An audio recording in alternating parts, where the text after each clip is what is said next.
Kotak suara berbahan kardus akan digunakan pada pemilihan legislatif dan presiden tahun 2019.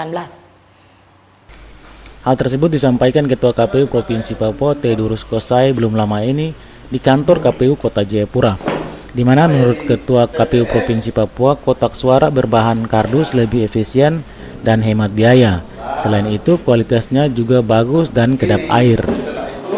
KPU Provinsi Papua menegaskan bahwa pemilu legislatif, pemilu presiden dan wakil presiden tanggal 7 April 2019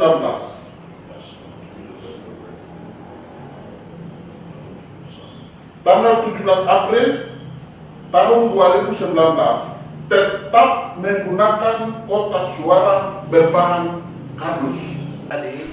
Selain itu, menurut Ketua KPU Provinsi Papua, surat suara berbahan kardus ini telah dibahas antara Komisi Pemilihan Umum bersama Dewan Perwakilan Rakyat terkait ukuran serta spesifikasinya dan telah disepakati mayoritas fraksi yang ada di DPR. Sehingga hal ini sudah final terkait dengan pembahasan kotak suara berbahan kardus. Dirinya juga sampaikan dalam berbagai sidak di Mahkamah Konstitusi belum berkesimpulan persoalan kotak suara berbahan kardus memiliki potensi temuan masalah. Sehingga hal itu membuat KPU Provinsi Papua untuk tetap menggunakan bahan kardus sebagai kotak suara pada Pileg dan Pilpres 2019.